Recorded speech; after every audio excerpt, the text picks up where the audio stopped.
Assalamualaikum warahmatullahi wabarakatuh. Alhamdulillahirrahmanirrahim. Pada kesempatan yang berbahagia ini, izinkan saya mempresentasikan materi dari mata kuliah Manajemen Operasi yang berjudul Sumber Daya Manusia dalam Manajemen Operasi. Sebelumnya, izinkan saya untuk memperkenalkan diri. Nama saya Ilham Daryat. Saya salah satu mahasiswa manajemen S1 semester 6 dari Universitas Pamulang. Baik, sebelum masuk ke materi, saya akan menjelaskan terkait dari materi pembahasan pada kesempatan kali ini, yaitu yang pertama adalah bagaimana peran strategi sumber daya manusia dalam produksi. Yang kedua, bagaimana kita dapat mendefinisikan pengertian sumber daya manusia. Yang ketiga, apa saja elemen desain pekerjaan atau job design, analisis pekerjaan atau job analis, kualifikasi karyawan yang diperlukan, dan lingkungan kerja yang diperlukan. Dan yang keempat, pendekatan manajemen sumber daya manusia dalam proses produksi. Yang kelima, metode analisis pekerjaan, proses flowchart, motion study, dan yang terakhir terkait dengan job design dan kepuasan kerja karyawan. Sebelum masuk ke materi yang pertama, di sini saya akan menjelaskan sedikit secara garis besar terkait dengan sumber daya manusia. Nah, sumber daya manusia mungkin teman-teman sudah tahu semua apa definisi dari sumber daya manusia. Nah, sumber daya manusia yaitu merupakan faktor sentral dalam organisasi perusahaan ataupun produksi. Nah, sumber daya manusia itu adalah salah satu yang sangat penting, bahkan tidak dapat dilepaskan dari sebuah organisasi, baik institusi maupun perusahaan. Sumber daya manusia juga merupakan kunci yang menentukan perkembangan perusahaan. Menurut salah satu ahli, yaitu Sony Sumarsono di tahun 2003, sumber daya manusia merupakan suatu usaha kerja atau jasa yang memang diberikan dengan tujuan dalam melakukan proses produksi. Dengan kata lain, sumber daya manusia adalah kualitas usaha yang dilakukan seseorang dalam jangka waktu tertentu guna menghasilkan jasa atau barang. Nah, sumber daya manusia ini pun sangat disesuaikan dengan bentuk serta tujuan perusahaan yang dibuat berdasarkan visi untuk kepentingan, dan dalam pelaksanaan misinya dikelola dan diurus oleh manusia, karena manusia merupakan faktor strategis dalam suatu organisasi atau institusi. Nah, baik, selanjutnya pengertian dari manajemen operasi. Nah, manajemen operasi ini adalah area bisnis yang berfokus pada proses produksi, serta memastikan pemeliharaan dan perkembangan berlangsung secara efektif dan efisien. Nah, seorang manajer operasi bertanggung jawab mengelola proses pengubahan input menjadi output. Menurut ahli, yaitu Heiser, Render, dan Munson di tahun 2017, manajemen operasional adalah serangkaian kegiatan untuk mengubah input menjadi output dengan menghasilkan nilai dalam sebuah produk atau jasa. Baik, selanjutnya dapat kita tarik bahwa pengertian sumber daya manusia dalam manajemen operasi yaitu sumber daya manusia merupakan salah satu input yang terpenting dalam kegiatan operasional dalam suatu organisasi bisnis, baik yang bergerak di sektor yang menghasilkan barang maupun jasa. Terlebih pada sektor jasa, di mana kepuasan konsumen ditentukan oleh pelayanan yang diberikan perusahaan melalui tenaga kerja yang menjadi operatornya. Selanjutnya, peran strategi sumber daya manusia dalam produksi.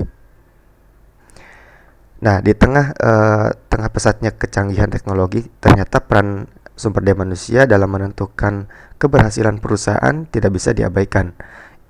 Ibarat pepatah, sumber daya manusia merupakan sumber keunggulan daya saing yang tak lekang oleh panas, tak lapuk oleh hujan.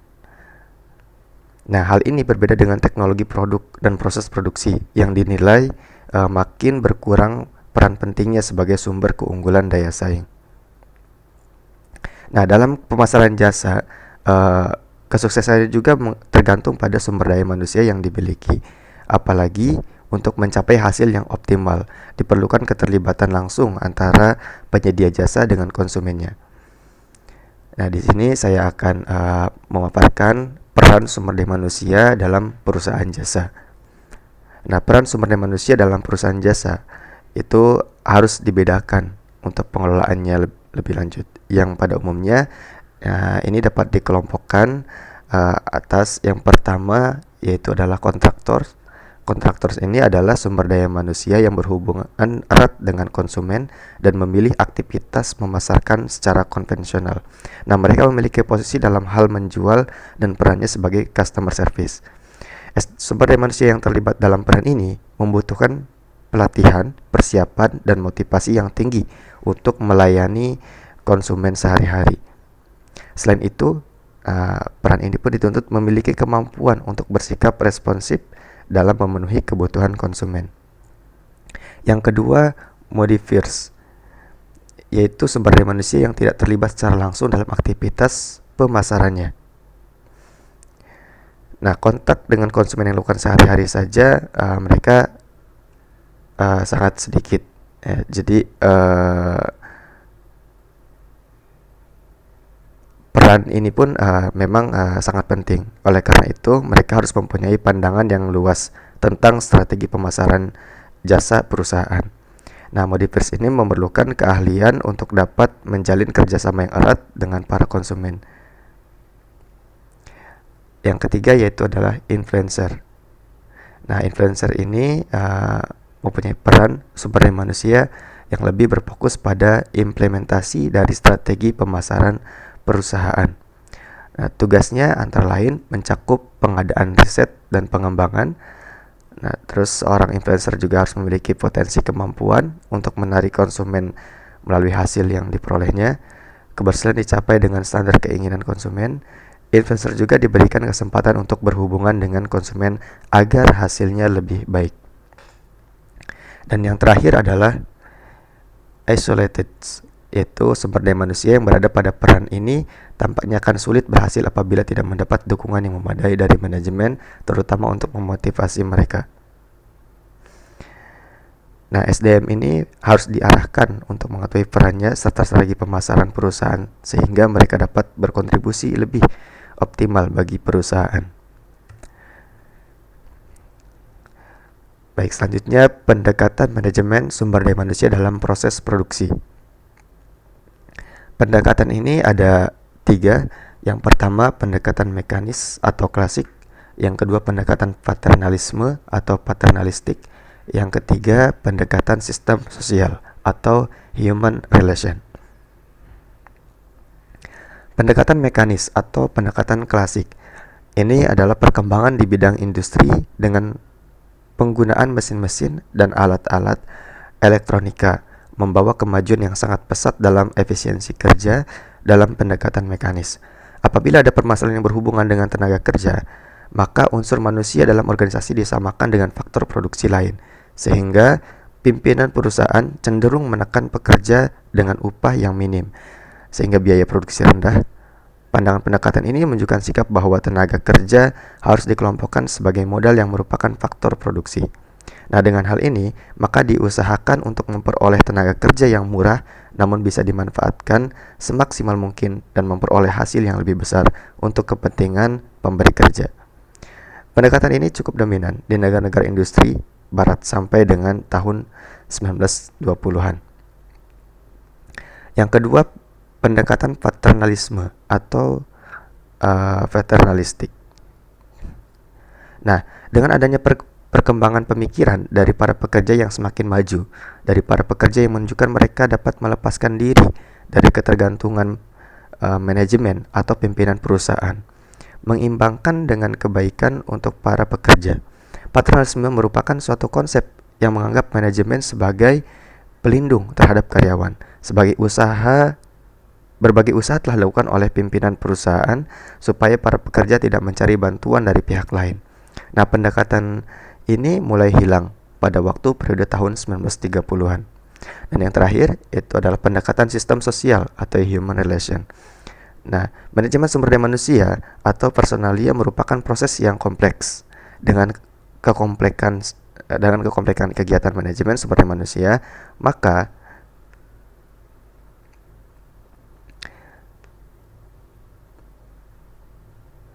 pendekatan sistem sosial ini sangat diperlukan dalam proses produksi.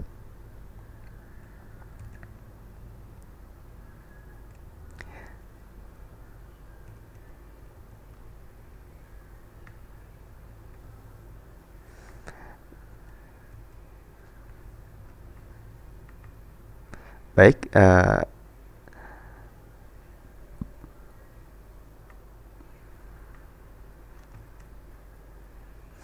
selanjutnya elemen desain pekerjaan atau job design. Elemen-elemen desain pekerjaan yaitu merupakan unsur yang harus ada pada pembentukan desain pekerjaan dari suatu perusahaan. Nah, ada 3 jenis elemen dalam desain pekerjaan tersebut. Yang pertama yaitu adalah elemen organisasional.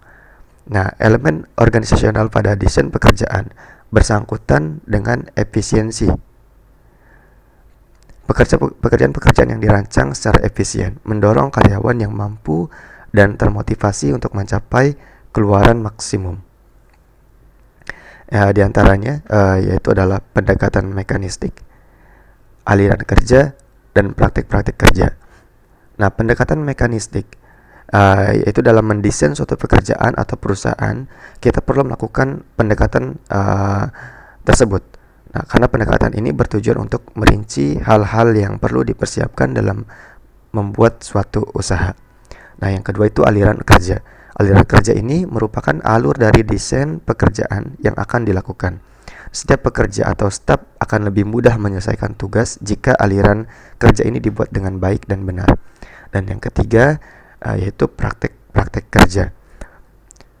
Desain pekerjaan akan terlihat lebih efektif jika dilakukan praktek-praktek kerja yang akan membantu meningkatkan hasil dari pekerjaan yang dilakukan.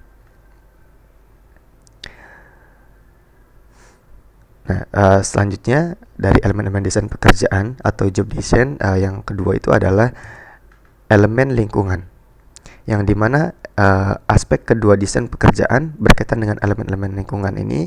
Seperti hampir dalam semua kegiatan personalia, para perancang pekerjaan tidak dapat mengabaikan pengaruh lingkungan eksternal ataupun internal.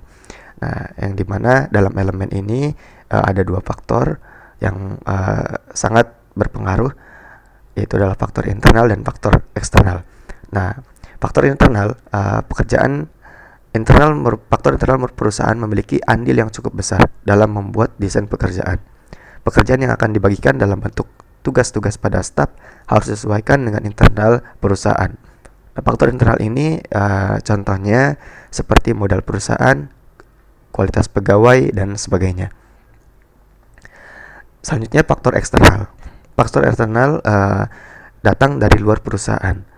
Keadaan ini terjadi ketika mungkin teknologi yang berkembang mengharuskan perusahaan untuk mendesain sistem pekerjaan ataupun barang dan jasa yang dijual. Elemen yang ketiga yaitu adalah elemen keperilakuan, yang dimana ada 4 dari elemen keperilakuan. Yang pertama otonomi, kedua variasi pekerjaan, ketiga identitas tugas, dan yang keempat adalah umpan balik. Nah, otonomi yaitu adalah kebijakan atau otonomi atau kebijakan, yaitu merupakan unsur yang perlu diperhatikan dalam menyusun desain pekerjaan. Kebijakan ini dapat datang dari atasan, pemegang saham, atau pimpinan pemerintahan.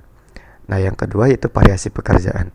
Variasi pekerjaan ini pun dapat ditunjukkan berupa inovasi-inovasi dalam mengolah produk untuk dapat didesain sesuai dengan kebutuhan konsumen dan perkembangan ilmu dan teknologi. Yang ketiga, itu adalah identitas tugas. Identitas tugas ini merupakan unsur desain pekerjaan di mana staf atau pekerja harus memiliki identitas yang menjadikan pekerjaan yang dilakukan lebih tertata sesuai sehingga perusahaan berjalan lebih efektif dan efisien. Dan yang keempat yaitu adalah umpan balik. Unsur desain pekerjaan ini semacam evaluasi yang membutuhkan feedback ataupun umpan balik dari konsumen maupun pihak yang terkait dengan jalannya perusahaan. Umpan balik ini berfungsi sebagai acuan perkembangan perusahaan. Selanjutnya, metode analisis pekerjaan, proses flowchart, dan motion study. Metode analisis pekerjaan, menurut Sastro Hadiwiryo tahun 2022, metode yang digunakan dalam analisis pekerjaan adalah metode kuesioner, wawancara, pencatatan rutin, dan observasi. Yang kedua adalah flowchart. Flowchart itu adalah bagan yang menunjukkan aliran di dalam suatu program atau prosedur sistem secara logika. Nah, flowchart ini digunakan terutama untuk alat bantu komunikasi dan dokumentasi. Flowchart mempunyai arus yang menggambarkan langkah-langkah penyelesaian suatu masalah dan merupakan salah satu cara penyajian algoritma. Tujuan dari dibuatnya flowchart adalah untuk menggambarkan suatu tahapan penyelesaian masalah secara sederhana, terurai, rapi, dan jelas, menggunakan simbol-simbol standar. Selanjutnya, metode study. Nah, metode study atau micro-motion study.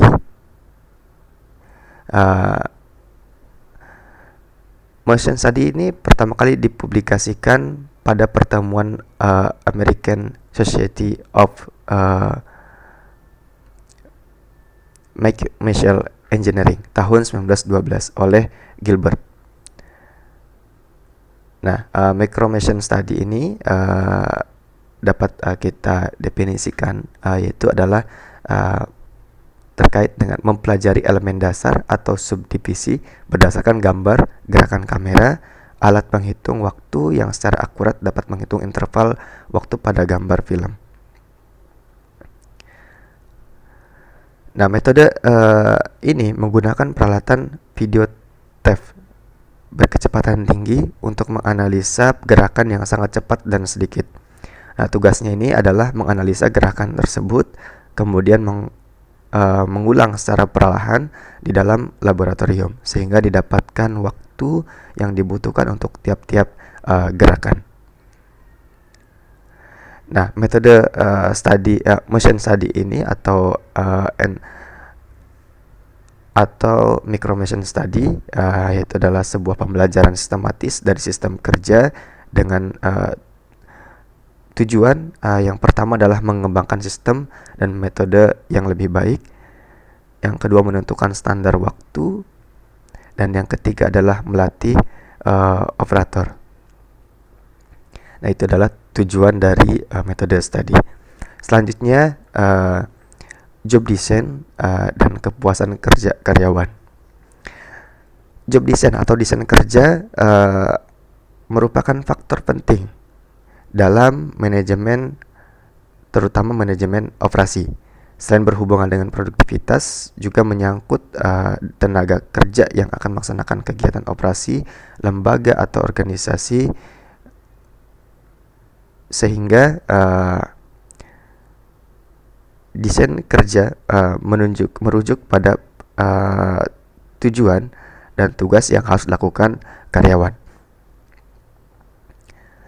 Nah, banyak para manajer secara sadar mengubah desain kerja untuk meningkatkan produktivitas dan motivasi karyawan, atau juga secara tidak sadar mempengaruhi desain kerja melalui pengenalan teknologi baru.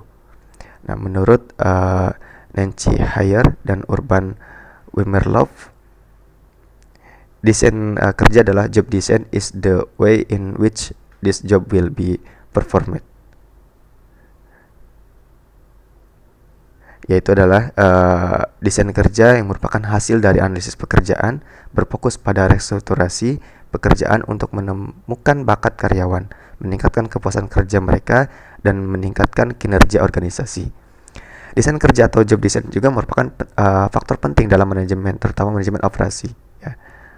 Berdasarkan definisi yang tadi saya jelaskan, maka dapat disintesiskan bahwa desain kerja adalah pemetapan dan pengorganisasian tugas-tugas yang harus dilaksanakan karyawan untuk memenuhi kebutuhan organisasi yang ditunjukkan oleh indikator. Nah, pentingnya tugas yang diberikan, variasi keterampilan dalam tugas, kebebasan dan kemandirian dalam melaksanakan tugas, perluasan dan pengayaan tugas, umpan balik atas pelaksanaan pekerjaan dan otonomi. Kepuasan kerja karyawan. Nah, kepuasan kerja menjadi masalah yang menarik dalam manajemen organisasi atau perusahaan, sebab besar pengaruhnya bagi karyawan maupun organisasi perusahaan. Nah, bagi karyawan, kepuasan kerja akan menimbulkan perasaan yang menyenangkan dalam bekerja. Sedangkan bagi perusahaan, kepuasan kerja bermanfaat dalam usaha meningkatkan produktivitas, perbaikan sikap dan tingkah laku karyawan. Nah, kepuasan kerja karyawan ini merupakan cerminan dari perasaan pekerja terhadap pekerjaannya. Ada pula kepuasan kerja merupakan hasil dari persepsi karyawan tentang sejauh mana pekerjaan mereka dapat memberikan emosi seperti itu. Nah, menurut Hani Handoko, kepuasan kerja adalah keadaan emosional yang menyenangkan atau tidak menyenangkan dengan mana para karyawan memandang pekerjaannya. Baik, kita sudah masuk pada kesimpulan yang dimana kesimpulannya dapat kita ambil bahwa manajemen sumber daya manusia merupakan perencanaan, pengorganisasian, pengkoordinasian, pelaksanaan dan pengawasan terhadap pengadaan, pengembangan, pemberian balas jasa, pengintegrasian, pemeliharaan, dan pemisahan tenaga kerja dalam rangka mencapai tujuan organisasi. Nah, pendekatan manajemen sumber daya manusia yaitu dilakukan dengan pendekatan mekanis, pendekatan paternalisme, dan pendekatan sistem sosial. Urgensi adanya manajemen sumber daya manusia dalam manajemen operasi yaitu karena manajemen sumber daya manusia berarti mengatur, mengurus sumber daya manusia berdasarkan visi perusahaan agar tujuan organisasi dapat dicapai secara optimum. Staffing dan personalia dalam organisasi, meningkatkan kinerja, mengembangkan budaya korporasi yang mendukung penerapan inovasi dan fleksibilitas. Baik, terima kasih. Mungkin hanya itu yang dapat saya sampaikan. Kurang lebihnya mohon maaf jika ada kesalahan. Saya akhiri. Wassalamualaikum warahmatullahi wabarakatuh.